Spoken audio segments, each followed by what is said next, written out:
Hello, my name is Mary Kate Skaggs, and today I will be doing my informative speech.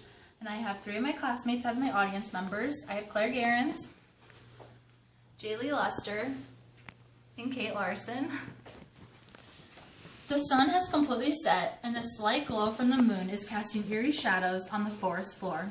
A crow can be heard screeching into the forthcoming night, and a slight breeze causes the sound to carry longer than usual. In a thicket of trees there is a small clearing on a hill where a group of angry men and women have gathered. They have torches in their hands and are huddled near a tall oak tree.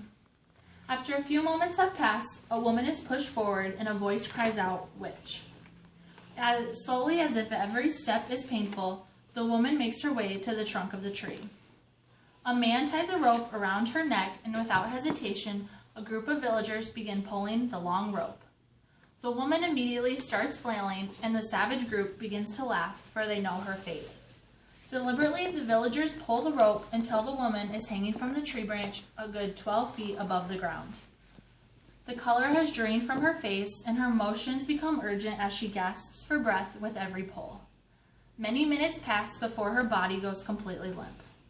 This horrible place is known as Gallows Hill and is located in Salem, Massachusetts, a site where multiple men and women were hanged after being found guilty of witchcraft.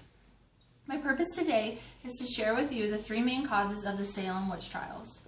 I am credible to speak on this topic because I have done research and have even visited Salem. The witch trials took place in 1692 and were caused by ergotism, extravagant witch stories that were told, and the Puritans' strong belief in the devil. Although not extremely well known, ergotism played a key role in the trials. Tom Volks, a professor of biology at the University of Wisconsin, concludes that Claviceps purpurea is a plant parasite which can be found on a grain of rye. The cells divide and then enlarge, thus creating a hard resting structure known as sclerotia, which allows the fungus to survive. Consuming food that has ergot on it can cause vomiting, diarrhea, and hallucinations. In September of 1692 of the trials, multiple men and women shared similar symptoms such as psychosis, delirium, vomiting, and diarrhea. In order for the ergot to grow, the region must have warm, rainy spring and summers. Sam Sewell, a Salem villager, described the weather pattern of Salem in 1692 in his diary entry.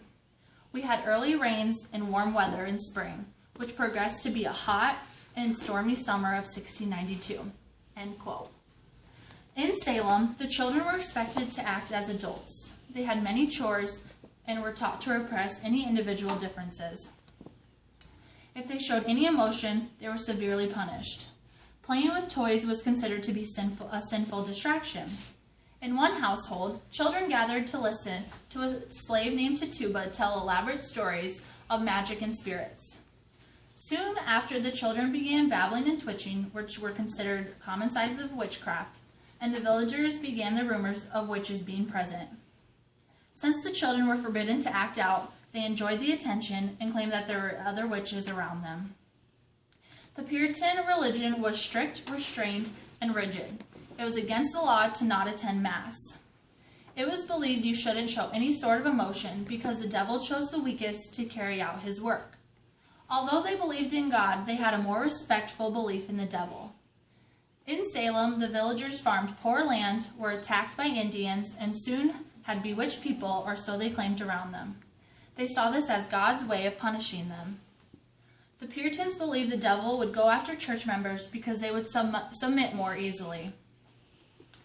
The villagers believed the devil to be successful in Salem, for he used their bodies and minds, shapes and representations to affright and afflict others. Norton, page 67. The Salem witch trials swept through Salem, Massachusetts in 1692 and were mainly caused by ergotism, tales of witchcraft, and the Puritans' strong belief of the presence of Satan on earth. Even though the witch trials ended as quickly as they started, they made an impact on the history of Massachusetts as well as the United States. Thank you for listening.